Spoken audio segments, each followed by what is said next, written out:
Assalamualaikum warahmatullahi wabarakatuh. Bismillahirrahmanirrahim. Wa akhwatina wa akhwatikum wa muslimin wa muslimat. Allahu la ilaha illa huwa inna kana masyaallah alamin wa khususan wa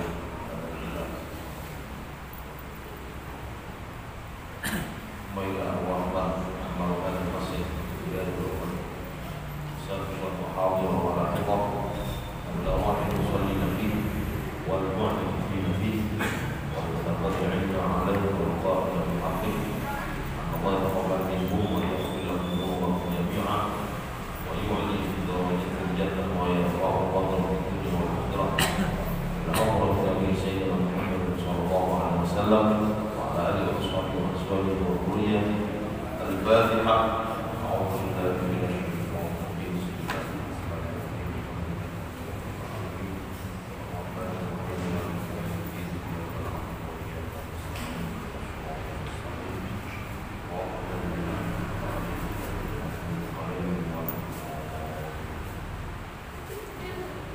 Bismillahirrahmanirrahim.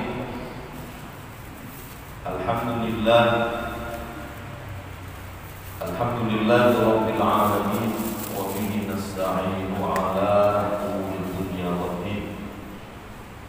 Wassalatu wassalamu ala asyrafil anbiya'i wal mursalin sayyidina wa maulana Muhammadin wa ala alihi wa sahbihi ajma'in. Ba'd Abradul muhtaramin wal muhtaramat, umatun para kiai, para asati, ustadzah ingkang kawula mulyakaken, para bapak, ibu, saudara-saudari sekalian, segenap para jamaah, khususipun takmir Masjid Baitul Ummah Tugu Pakis Gagasan yang kawula hormati dan yang berbahagia. Moga sarang-sarang kita awali dengan memanjatkan puja dan puji syukur kehadirat Allah Subhanahu wa taala atas segala limpahan rahmat, hidayah, inayah.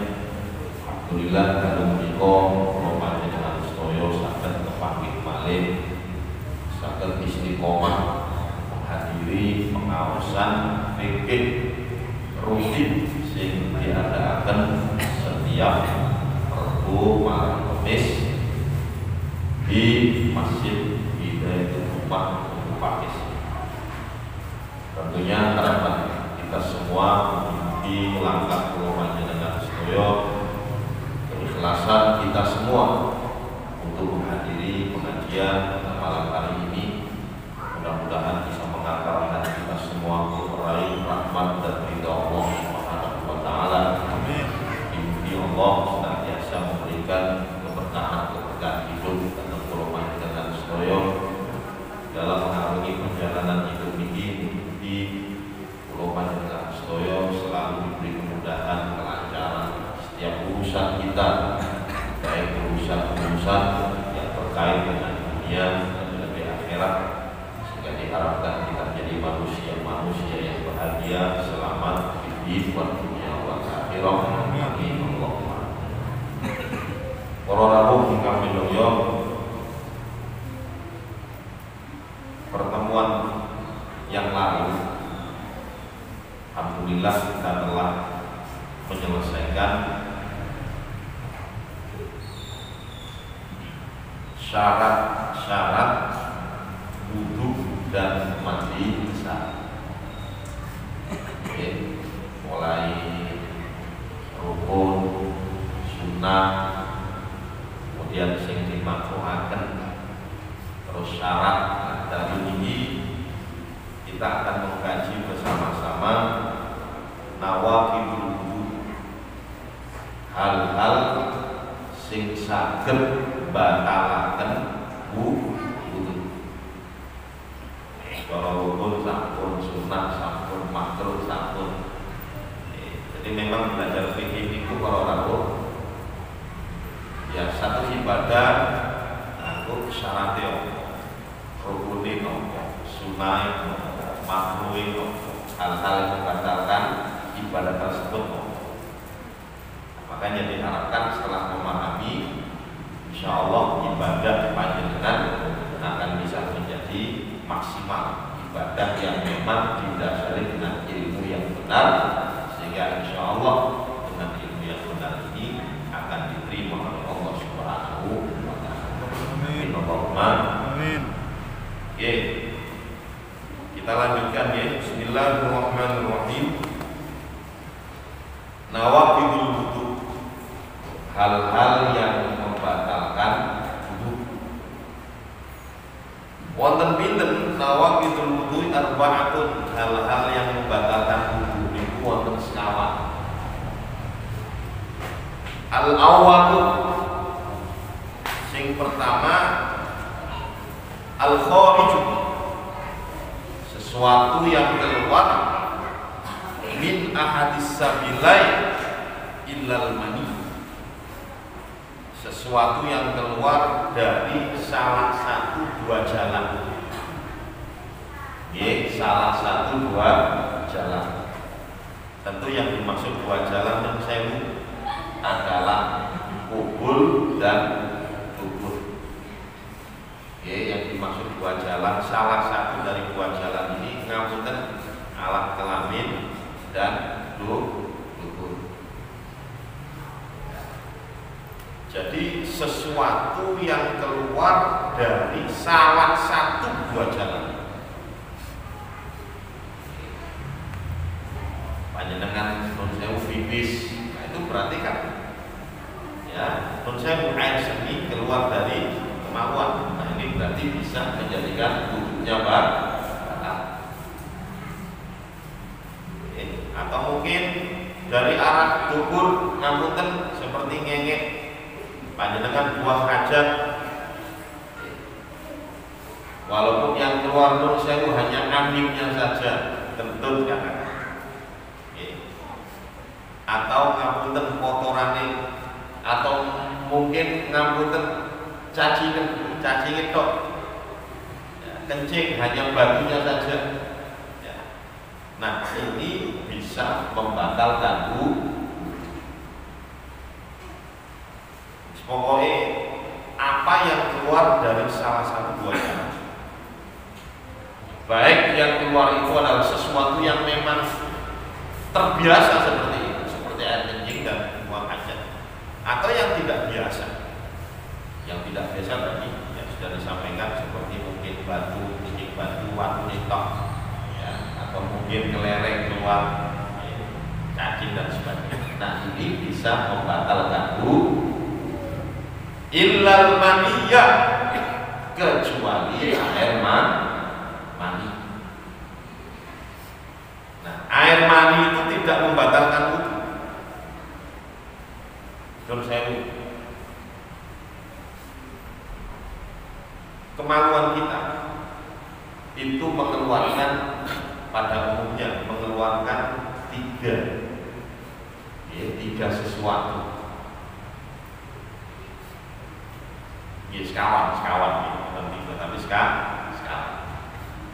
Yang pertama air kencing, yang kedua mandi, yang ketiga wadi, yang keempat adalah mani. Air kencing itu batal dan najis. Air kencing najis. Kemudian mandi sama dengan air kencing, najis, dan bisa membatalkan wudu. Mandi itu nopo? Nun sewu. Ketika seseorang itu syahwatnya sudah memuncak, syahwatnya sudah memuncak, mergo mungkin ningali sesuatu yang bisa menjadikan syahwatnya memuncak, nopo lah. Jadi ketika syahwat itu sudah memuncak, itu biasanya yang keluar adalah mani. Warnanya ini perlu disampaikan. Kenapa? Karena nek kula panjenengan boten nyemrapi mati, mani, wabi, nah, nanti khawatirnya karena antara mani wabi itu ada perbedaan. Nah, makanya Imam Syafi'i itu ya, ketika menerangkan sesuatu yang mungkin terdengar rotok tabu, tapi tidak jadi masalah. Innallaha la yastahi minal haq. Sesungguhnya Allah itu tidak malu pada kebenaran. Makanya Imam Syafi'i itu paling sukses di antara para imam yang paling sukses mengkaji tentang haid. Mergo Imam Syafi'i itu boten isi. Tiap kali ada orang perempuan yang ketemu di kantor, ikut hete pirang sampai dijadikan hukum oleh dia. Nah ini juga begitu, dong saya keluar air mata, koyok. Tapi sekali lagi yang kita kaji adalah hukumnya, hukumnya. Nah jadi madi itu ya, keluar dari kemaluan, ya, warnanya nung sewu kados banyu, ya, bening, cuman agak kental, kental ya. Nah, jadi koyok apa gitu. Air liur anjing ya, atau mungkin seperti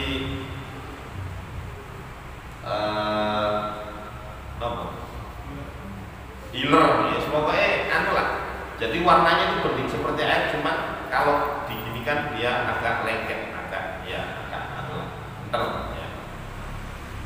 Nah sekali lagi, ketika syahwat memuncak, dia mengeluarkan mati. Jadi bahasa gampangannya, sebelum keluar air mani itu akan keluar.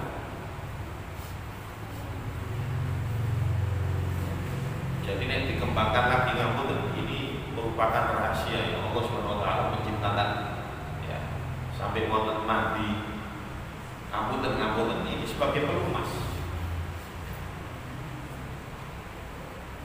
Nah, jadi rodok licin.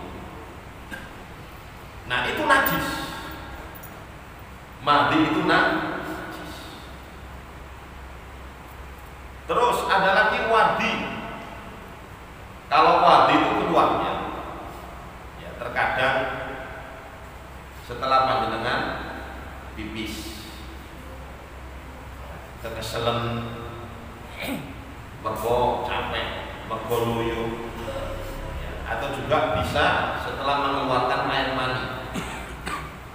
Setelah mengeluarkan air mani itu biasanya ngapunten, ketika panjenengan pipis itu biasanya mengeluarkan wadi. Warnanya hampir sama seperti mani. Ciri-cirinya hampir sama, cuman keluarnya berbeda. Kalau mani itu keluarnya adalah ketika kita ya syahwat, walaupun tidak mengeluarkan air mani, syahwat. Sebab ngapunten Pak, ada ngapunten nggih, seseorang itu yang gampang syahwat dan gampang mengeluarkan mani.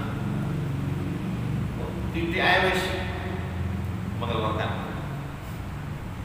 Makanya sampai Sayyidina Ali mengatakan, ana rajulun madza. Sayyidina Ali itu adalah seorang laki-laki yang madza. Madza itu gampang mengeluarkan mani. Jadi kalau sesuatu sih mengundang syahwat wis kuat mandinya keluar. Nah itu najis. Ya, itu najis. Makanya kalau rajulun madza itu sulit, harus diperangi. Soalnya ketika panjenengan najis pakai kantelan. Iya nek nang omah mboten napa-napa nggih. Pas nyambut damel panjenengan waktu aku salat zuhur. Ya apa iki? Padahal itu najis. Oke, jadi itu mati. Wadi keluarnya biasanya sesudah pipis, kelelahan, kepayahan, atau mungkin setelah mengeluarkan air. Nah ini najis. Oke, air kencing najis, madi najis, wadi najis. Nah kalau air mani niki mboten najis.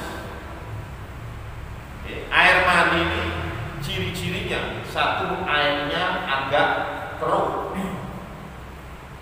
putih tapi putihnya agak keruh. Atau saya bukan sedang. Ya silakan lah Pak ya. Nah, terus di dalam Al-Quran diterangkan oleh Allah mimma indafid, air yang muncrat. Jadi keluarnya berbeda dengan mandi, berbeda dengan wadi. Kalau air mani keluarnya nun sewu muncrat dan seseorang yang mengeluarkan akan merasakan enak. Ya. Nah, ini mani tidak najis. Nek mani najis berarti kalau panjenengan najis. Karena kita tercipta mimma inda dafin niwa. Ya, dari air mani bertemu dengan induk telur, nah kemudian menjadi kita. Sehingga di sini sekali lagi para ulama ya berpendapat bahwa ya tentunya dari Nabi sendiri, ya ini sumbernya juga dari Nabi kita Muhammad SAW. Jadi air mani itu buatan najis dan tidak membatalkan wudhu. Nek wudhu niku bisa menghilangkan data kecil, sedangkan mani ini tidak bisa membatalkan wudhu, tapi malah lebih gede mani. Apa berarti? Atas besar. Wudhu ini nggak batal. Jadi coro ngampun kalau ada seseorang yang tidak mengeluarkan mani langsung mengeluarkan air mani, nah itu wudhunya tidak batal, tapi wonten biasanya mesti didahului dengan mandi. Jadi mani dan najis. Nah ini dibuktikan sendiri ya oleh Siti Aisyah. Siti Aisyah itu pernah ketika berhubungan dengan Nabi, kemudian ada yang menempel di ya mungkin saya ya mau mungkin daster ya atau mungkin ya kemudian dikerik. Jadi cukup dikerik, kemudian dipergunakan sholat pakaiannya itu tidak apa. Jadi tidak berbeda dengan berbeda dengan mandi, wadi dan air seni. Nah itu najis semuanya dan bisa membatalkan wudhu. Jadi sekali lagi, apa yang keluar dari dua jalan, kubul dan dubur, itu bisa membatalkan wudhu kecuali air mani. Sangat dipahami Pak ya? Boleh. Terus saat ini nomor kali Adani. Yang kedua, zawalul akli. Zawal, hilang. Al-akli, hilangnya akal. Akalnya hilang. Akal hilang sebab nopo? Bijununin, sebab gila. Au sukrin, atau sebab mabuk. Au irma, sebab pingsan. Jadi gila itu bisa membatalkan wudhu. Wonten tiyang mangke wudhu, setelah itu kok tiba-tiba dia mesem karep dhewe. Kalau sing dimesemi tapi mesem dhewe. Lagi berarti tanda-tandane wong rodok akalnya hilang. Kalau sudah akalnya hilang, bijununin sebab gila, maka wudhunya batal. Itu yang pertama. Terus ihma, pingsan. Pingsan itu juga bisa membatalkan wudhu.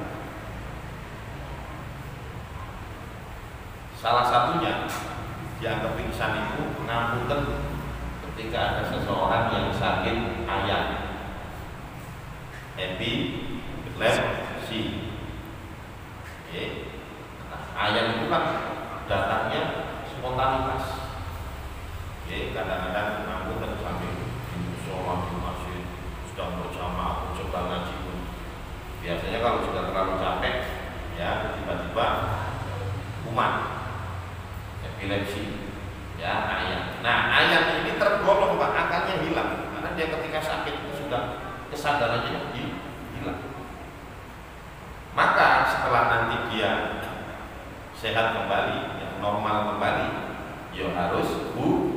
lagi ketika akan sholat.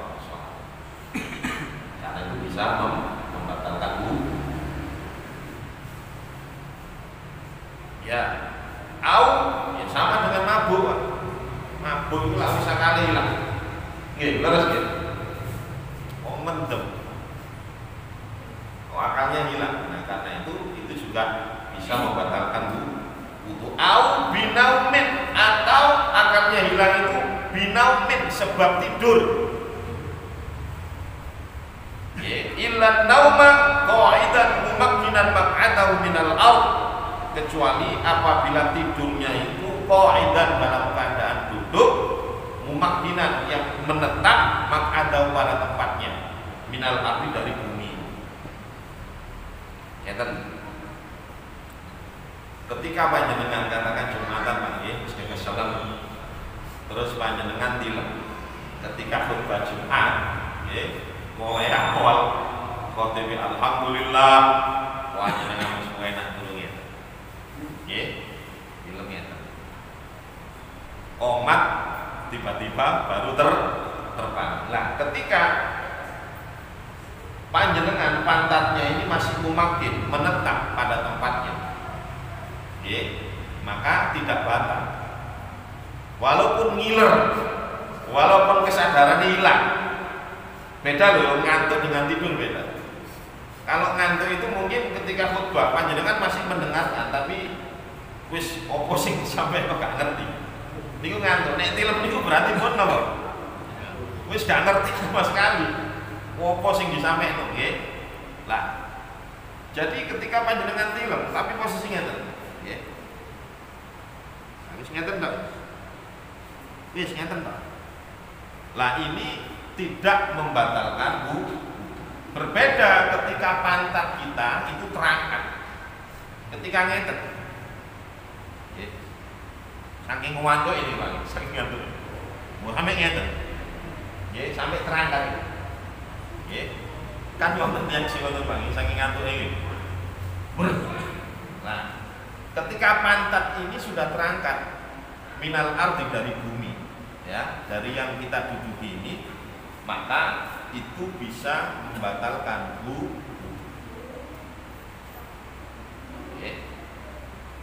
Walaupun panjenengan bersandar tidak jadi masalah, sing penting pokoknya ini mboten terangkat. Betul ya, nyata. Panjenengan bersandar. Sampai dulu. Iki wong sing rada sakti, Pak. Sakti lho model ngeten. Lho ngeten. Mboten apa-apa. Andaikan tiangnya ini diambil, dia pasti akan roboh. Mboten apa-apa. Itu tidak membatalkan wudu. Pokoknya sing penting nggih, pantatnya ini tetap mumakkinan, maq'adahu minal ardh. Tapi nek ngeten, Pak, nggih, straight lho. Nah, ini kan sudah terangkat. Nah, itu bisa membatalkan wudu. Nggih, bisa membatalkan. Jadi sing nomor 3 niki, nggih. Nomor kali nggih. Jadi yang bisa membatalkan wudu itu adalah hilangnya kesadaran atau akal sebab bila, sebab mabuk, sebab pingsan atau sebab tidur. Kecuali tidur yang sekali lagi pantatnya tidak terangkat dari yang dia duduki. Nek tilem-tilem sing model nggih terlentang ngeten nggih jelas Pak. Nggih. Lah terus nek ambek ngiler-ngiler bareng ya apa? Mboten najis. Kalau tidurnya itu posisi mumakin niku wau mboten najis. Ya, kalau tidurnya terlentang maka iler, ya itu bahasa Indonesia itu. Liur. Liur ya. Maka air liur itu bisa najis. Kenapa?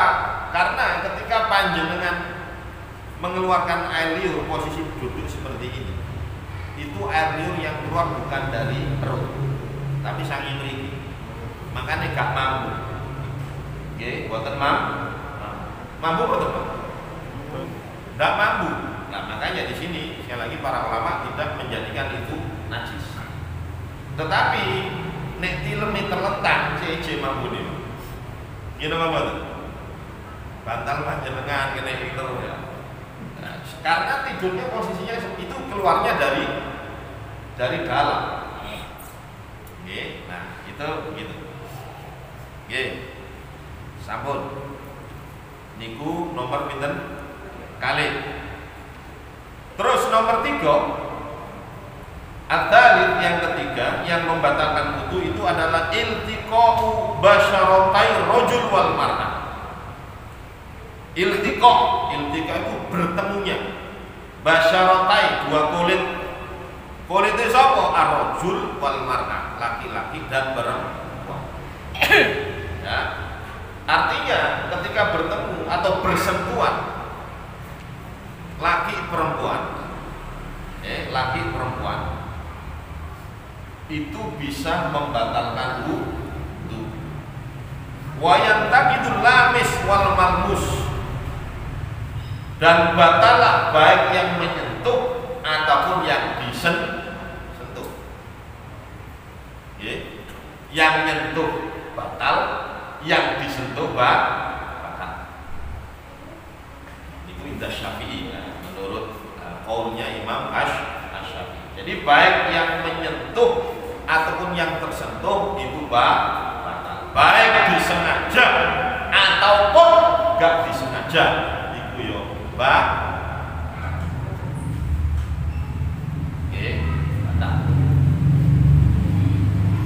Terus wala yang kudu shaghirun wala shaghiratun la tushtaha, dan tidak batal kalau anak kecil shaghir. Nah, panjenengan Pak memegang atau menyentuh anak kecil yang belum balik, yang tidak ada syahwat sama sekali, nah itu tidak membatalkan wudu.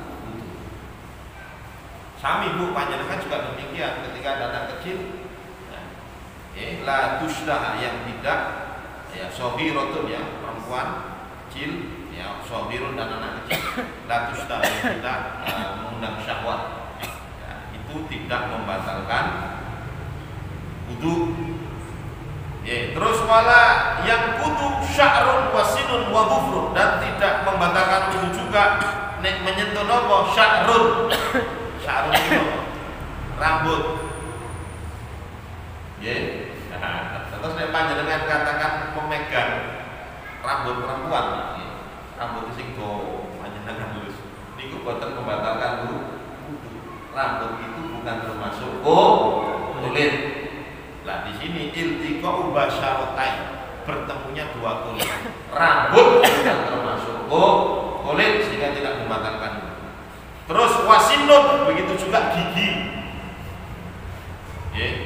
Si bapak ini Pak, delok kudune Pak. Nah menyentuh giginya, tapi nek napa? Gusi itu boleh. Gusi boleh. Ini gigi. Giginya disentuh. Nah itu tidak membatalkan wudu. Wa dhufrun, dan kuku juga bukan termasuk kulit. Nah itu tidak membatalkan wudu. Nah, selain itu maka bisa batal wudu. Terus wala yang kudu mahram. Nah ini. Dan tidak batal juga wudunya kalau bersentuhan dengan mahram. Mahram itu adalah seseorang man haruma nikahuha, seseorang yang diharamkan untuk dinikahi. Seseorang yang haram untuk dinikahi. Nah, teng mriki mahram niku wonten 3. Ada mahram binasab, sebab nasab keturunan, auroghoin atau sebab sesusuan, au musoharatin atau sebab pernikahan. Sebab nasab, sebab sesusuan, sebab pernikahan atau perkawinan. Nah ini yang perlu kita kaji secara mendetail Pak, mengenai mahram. Ayatnya saged panjenengan mangke buka surat An-Nisa ayat 22 ngantos 24. 22 ngantos 24. Pokoknya hurrimat alaikum ummahatukum wa banatukum wa akhwatukum wa ammatukum wa khawlatukum wa banatul akh wa banatul ukht wa ummahatukum allati ardhanakum ya wa akhwatukum min ardhan dan seterusnya. Nah, ini sing pertama Pak nggih. Yang tidak membatalkan sebab nasab. Ini yang tidak membatalkan sebab nasab. Sing pertama adalah hurrimat alaikum ummahatukum. Ummahat itu berarti siapa Pak? Berarti ibu. Ibu panjenengan dengan ibu panjenengan terus ke atas itu tidak membatalkan wudu. Kenapa? Karena termasuk mahram. Seseorang yang haram dinikahi. Oke. Sakit dipahami Pak ya? Terus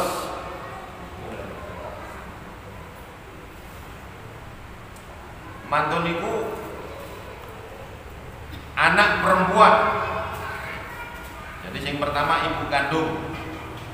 Ya, ibu kandung atau ibu dari ayahnya dan neneknya terus ke atas. Oke.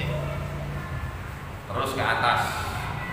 Nah, ibu termasuk nomor mahram. Yang kedua anak perempuan, panjenengan punya anak perempuan. Terus panjenengan punya anak laki-laki, ya. Nah, ini termasuk mahram. Sing nomor 3 saudara perempuan, dulur panjenengan. Panjenengan punya akhwat, punya saudari perempuan, mbak ibu adik. Nah, ini tidak membatalkan wudu karena termasuk mahram. Haram kawin ambek dulur dewi ning Pak. Begitu juga panjenengan Bu, ketika punya mas, punya adik laki-laki, nah maka tidak membatalkan wudu. Kalau bersentuhan tidak membatalkan wudu. Terus bibi dari jalur ayah ataupun jalur ibu. Ayah panjenengan punya napa? Mbak atau punya adik perempuan. Ini termasuk bibi. Betul ya? Nah, ini termasuk bibi. Ammah, yang namanya ammah. Nah, orang Arab biasanya mengatakan aman. Kalau ammah berarti bibi. Nah, panjenengan Pak dengan saudari-saudarinya ayah. Dan juga dengan saudari-saudarinya ibu. Jadi ammah dan kholak itu termasuk mahram. Bibi, nah terus panjenengan Bu berarti paman. Nah, itu termasuk mahram. Tidak membatalkan wudu. Terus anak perempuan dari saudara laki-laki dan saudara perempuan. Berarti nopo? Anak laki-laki dari dulure awak dhewe. Nah, keponakan. Keponakan. Baik ya. Saudara ataupun saudari. Cacak panjenengan punya anak perempuan. Nah, ini tidak batal, keponakan. Atau mungkin mbakyu panjenengan punya anak perempuan. Keponakan tidak membatalkan. Panjenengan liwatan Bu. Anak-anak dulur laki-laki. Nah, panjenengan dengan keponakan sekali lagi tidak membatalkan. Ini mahram sebab nasab. Sebab nasab. Nah, itu mahram itu tadi. Ya, itu binasabin, ya, sebab nasab.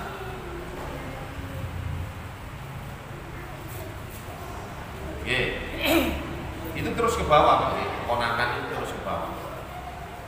Ini saya ambil dari kitab fikih sunnah nih, karena kalau di sini kurang detail. Ini lah kitab tipis. Ini kalau ambil dari fikih sunnah Said Sabiq. Ya. Terus itu sebab mahram. Nah sekarang sebab musyawarah, musyawarah sebab perkawinan. Ya, sebab perkawinan. Yang pertama, ibu dari istri.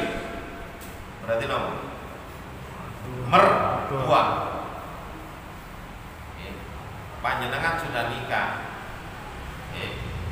Maka ibunya istri panjenengan ini Pak, ya mertua itu tidak membatalkan Terus nek cara panjenengan nyambut damel nggih nyambut manten ku salaman. Nah, itu tidak membatalkan Kenapa dia mahram? Loh, mahram sebab apa? Sebab perkawinan. Setelah panjenengan nikah dengan putrinya, maka dia menjadi mertua. Asalnya kalau hubungan apa-apa, nggih, asalnya membatalkan itu, tapi sebab perkawinan itu akhirnya jadi mahram. Terus anak perempuan dari istri, anak perempuan dari istri, maksudnya apa? Anak perempuan dari istri, ya. Syaratnya laki-laki tadi telah menyetujui ibunya. Jadi begini, panjenengan nikah dengan seorang istri yang sudah punya anak perempuan, rondo lah katakan, semerap ya, rondo macam lah ini ketika panjenengan nikah dengan seorang ibu yang sudah punya anak, wanai ayu bisa, lah ini panjenengan kalau sudah berhubungan intim dengan ibunya tadi, mari nikah, terus baru berhubungan intim, maka anak dari ibu tadi itu menjadi mahram. Berarti panjenengan tidak batal dengan anaknya ibu tadi, walaupun panjenengan gak urun apa-apa. Nggih, iki lah anak iso gak urun apa-apa panjenengan. Tapi mergo perkawinan iku nah, sing asale duduk mahram boleh jadi mahram. Boten bingung ya? Tapi Pak, ketika setelah nikah, mantun niku dereng dinapa-napakaken, dereng dijimak katakan, belum berkumpul, lah kok benjing pun talak, pun firaq, pun pisah. Nah, maka anak tadi tidak menjadi mahram. Tidak menjadi mahram. Contohnya tadi, gampang-gampang ini, kawin ambil rondo, anak, baru malam pertama rondonya mati. Nah, maka benjing panjenengan nikah dengan anaknya ini kebuatan apa? Asalkan belum berhubungan intim. Tapi kalau sudah kumpul maka menjadi mahram. Saged dipahami? Pun. Terus istri dari anak laki-laki, berarti apa? Istri dari anak laki-laki. Istri dari anak laki-laki. Menantu. Bingung Pak. Menantu. Karena mek mantu ya mboten saling termasuk mahram niku wau. Jadi katakan saya dengan mertua ibu ya. Termasuk musyawarah tadi, mertua dengan menantu ya padha wae. Nah, ini disebabkan karena pernikahan. Nah, terus wonten malih disebabkan karena sesusuan. Krono nasab sudah, krono nikah niku mau sampun. Lah niki sebab sesusuan. Sebab sesusuan. Contoh ya, Kanjeng Nabi dulu disusui oleh Siti Khadijah,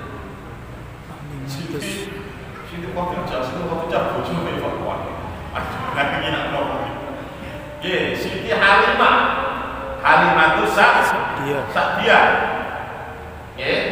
Halimah Sa'diyah. Nah, maka Halimah Sa'diyah dengan Nabi senajan gak ada hubungan apa, kerabat ya bukan, ya, sebab perkawinan ya bukan, tapi sebab sesusuan, sebab sesusuan, maka Nabi haram nikah dengan Siti Halimah Sa'diyah karena termasuk mahram. Sami kados yang awal tadi, dari ibunya Halimah Sa'diyah terus ke atas itu juga tidak boleh nikah. Terus putri-putrinya ya dari Halimah Sa'diyah itu juga menjadi saudara sesusuan. Boten angsa.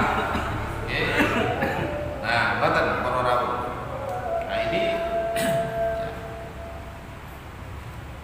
terus ambek dulur-dulure Halimah Sa'diyah, yang perempuan-perempuan saudari-saudarinya itu juga tidak boleh karena termasuk saudara sesusuan.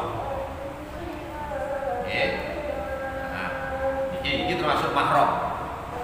Nah, para ulama berpendapat bahwa dikatakan bisa menjadi saudara sesusuan itu yang nopo? Yang pertama minimal 5 sesepan.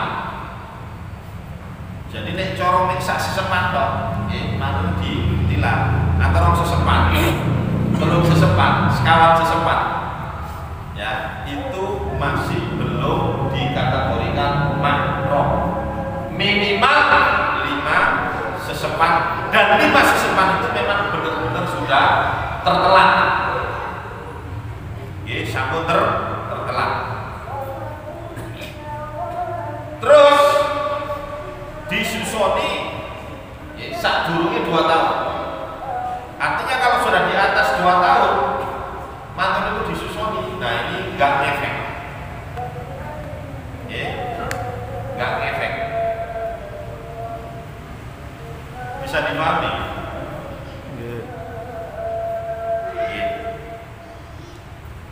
Sudah. Sambut. Lah ini para bapak ibu mahram, ya, mahram sebab nasab, mahram sebab perkawinan, mahram sebab sesusuan. Niki wonten mahram yang mu'abbad, wonten sing mu'aqqad. Mu'abbad itu berarti selama-lamanya, selama-lamanya jadi mahram. Nek mu'aqqad itu lihat kondisi. Jadi ada mu'abbad, ada mu'aqqad. Sing mu'abbad niku sinten? Nggih kados dulur-dulur niku nggih, yang pertama saudara perempuan ya. Jadi nek teng mriki nggih yang termasuk mahram mu'aqqad nggih, sing pertama adalah saudara perempuan dari istri. Atau ipar. Ipar itu terus mahram. Terus mboten angsal panjenengan langsung kawin nambah 2 saudara. Ini mboten angsal. Nah, nanti kecuali kalau satunya wafat. Ini yang termasuk mu'aqqad ya, yang termasuk mu'aqqad. Mu'aqqad itu berarti sifatnya hanya sementara. Jadi wanita yang tidak boleh dinikahi sementara waktu. Jadi ada mu'abbad, ada mu'aqqad. Kalau mu'abbad itu selama-lamanya, seperti nasab tadi, ya itu selama-lamanya. nikah dengan ibu, di atasnya ibu dulur-dulur sak lawase, wis termasuk mahram selama-lamanya. Lah ini termasuk mahram muakkad ya, mahram yang sifatnya sementara. Nopo di antaranya adalah dengan saudara perempuan dari istri, ambil bayu ipak. Ini sementara. Contoh saat ini A duwe adik B. Panjenengan nikah dengan A. Nggih. A. Maka panjenengan boten angsal nikah dengan B langsung. Muakkad. Kecuali kalau A ini sudah meninggal dunia. Ya, atau cerai. Lah, panjenengan boten nopo-nopo nikah dengan yang B. Muakkad itu sementara niku, Pak. Jadi ketika panjenengan nikah dengan si A, maka sementara sepanjang panjenengan tasik mempertahankan rumah tangganya, maka yang B adik-adiknya di bawah menjadi mahram, tidak boleh dinikah.